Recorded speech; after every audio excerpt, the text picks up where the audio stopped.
right, so yesterday you read beginning of chapter 17. You want to tell me about that? Jody was working in the field, and it seemed like the potatoes were as long as could be, and his fawn was playing around him. And his father said if he could finish the sweet potato field by dinner, which was lunchtime, he could go see Fodderwing to have him name the fawn. And he was working as hard as he could, but it still wouldn't help. And he saw his father standing out beside him, and he said, "I've been working for a really long time, but I still have a row and a half left." And his father said, "How about you go to the watering hole and go get the water for me, and then I'll finish the sweet potato field for you." So Jody went and got all the water with his fawn and came back, and his mother made him brush his hair and put on nice clothes. And he walked with his fawn to the foresters, and there was a vine that had blooms on it, so he made a collar or a little leash for his fawn, and he knew his mother would be proud of him. So he thought to himself that if it was dead by then, he could make another collar for his fawn. So he walked to the foresters, and when he got there, there was no smoke coming out of the chimney, and the house was very quiet, and the doors were shut, and he thought that they were probably taking a nap from the heat. So he called, "Fodderwing, it's me, Jody." And there was a shuffling inside, and Buck came out, and his eyes were sunken, and he looked sad. And he said, "He's dead." And Jody couldn't feel anything, and he said, I've come to see him so he can name my fawn. And he said you can come in and see him. And so Jody went in to see Fodderwing, and that was what we read yesterday. Yes. Okay, so we'll start there. So we're on page 188. Yes. And the paragraph where it says, "First Buck said to..." Okay, I'll read that. "First Buck said that Fodderwing was gone, like candlelight, and then he said that he was here. None of it made sense. Buck turned into the house. He looked back, compelling Jody with his dull eyes. Jody lifted one leg after the other and mounted the steps. He followed Buck into the house. The Forrester men all sat together. There was a oneness about them, sitting so, motionless and heavy. They were pieces of one great dark rock, broken into separate men.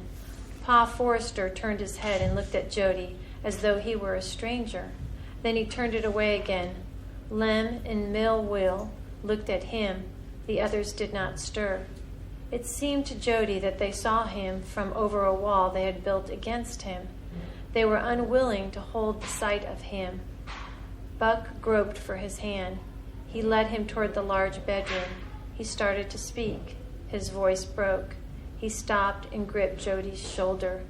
He said, "Bear up." Fodderwing lay with closed eyes, small and lost in the center of the great bed. He was smaller than when he had lain sleeping on his pallet. He was covered with a sheet, turned back beneath his chin. His arms were outside the sheet, folded across his chest, the palms of the hands falling outward, twisted and clumsy as in life. Jody was frightened. Ma Forrester sat by the side of the bed. She held her apron over her head and rocked herself back and forth. She flung down the apron. She said, "I've lost my boy, my poor crooked boy." She covered herself again and swayed from side to side. She moaned, "The Lord's hard. Oh, the Lord's hard." Jody wanted to run away. The bony face on the pillow terrified him. It was Fodderwing, and it was not Fodderwing. Buck drew him to the edge of the bed. He'll not hear, but speak to him. Jody's throat worked. No words came. Fodderwing seemed made of tallow, like a candle. Suddenly he was familiar. So we want to begin the part where Buck said Fodderwing was gone. First, Buck said Fodderwing was gone, but then he said that he was here, and it made no sense to Jody. And he walked in, and Pa Forrester turned around and looked at him like he was a stranger, and then he turned his head again. And then Millwheel and Buck looked at him as though they were looking over a wall that separated them. And it was as though they were a large rock broken into pieces of men. And Buck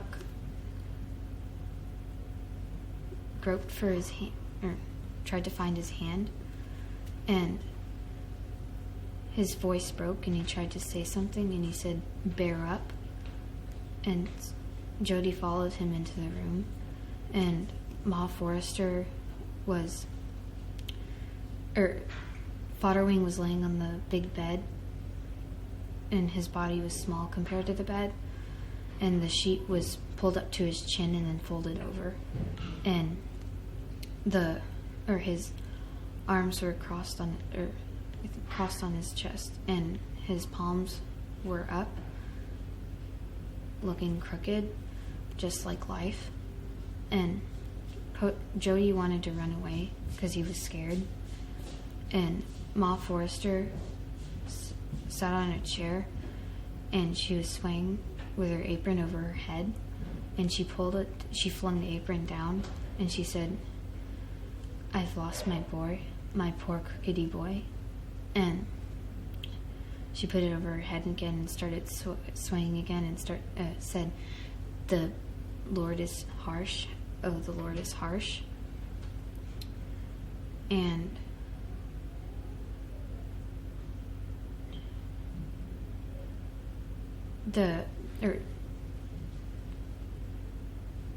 Fodderwing looked like tallow, I think.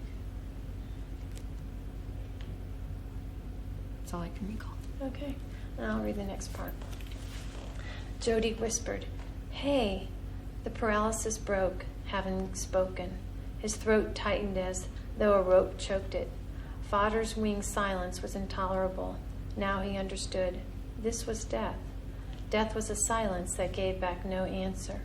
Fodderwing would never speak to him again. He turned and buried his face against Buck's chest. The big arms gripped him. He stood a long time. Buck said, "I'd knowed you'd hate it, fearful." They left the room.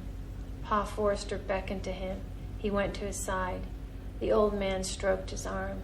He waved at the circle of brooding men. He said, "Ain't it queer now? We would have spared nigh any of one of them fellows. The one we can't spare was the one was taken." He added brightly, "and him a swiveled no-account thing, too." He sank back in his rocking chair, pondering the paradox. Jody bruised them all with his presence. He wandered outside into the yard. He roamed to the back of the house. Fodderwing's pets were here, caged and forgotten. A 5 months bear cub, brought no doubt to amuse him in his illness, was chained to a stake. It had walked its dusty circle around and around until its chain was tangled, and it was held tight again at the stake. Its water pan was overturned and empty. At sight of Jody, it rolled on its back and cried with a sound like a human baby. Squeak the squirrel ran his endless treacle. His cage had neither food nor water. The possum was asleep in his box. Preacher the redbird hopped on the one good leg and pecked at the bare floor of his cage. The raccoon was not in sight. Jody knew where Fodderwing kept sacks of peanuts and corn for his creatures. His brothers had made him a little feed box and kept it filled for him. Jody fed the small things first and watered them. He approached the bear cub cautiously. It was small and roly-poly, but he was not too certain what use it might make of its sharp claws. It whimpered, and he reached out one arm to it. It wrapped all 4 legs around it and clung desperately. It rubbed its black nose against his shoulder. He untangled it and pulled away from it and straightened its chain and brought it a pan of water. It drank again and again, then took the pan from him with its paws like the hands he thought of a baby and turned the last few cool drops on its stomach. He could have laughed aloud if he were not so heavy with sadness, but it relieved him to care for the animals, to give them for the time the comfort that their master could never offer them again. He wondered sorrowfully what would become of them. Jody whispered, "Hey." Jody whispered, "Hey," and the paralysis broke. And Fodderwing was dead and would never speak to him again. And he turned and he put his head in Buck's chest, and Buck wrapped his arms around Jody. And Buck said, "I knew you couldn't have taken it."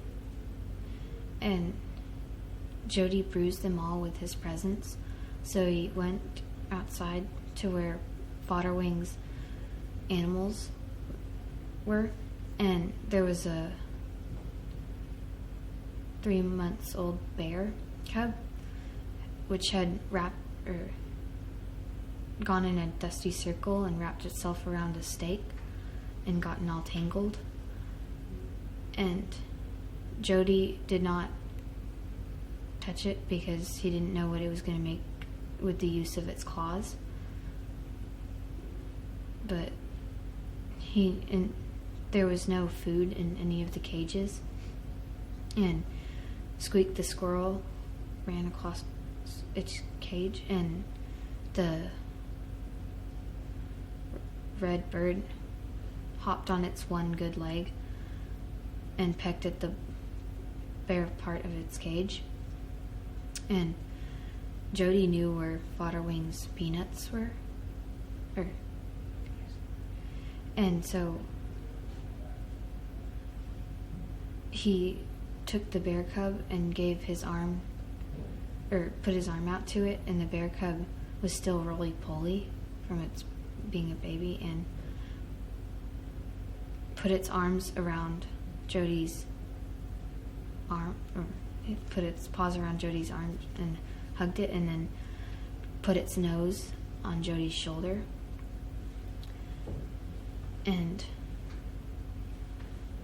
Jody filled up its water pan and filled it up again and again. And then the bear cub took the pan like a baby and took the last couple of drops and rubbed it on its belly.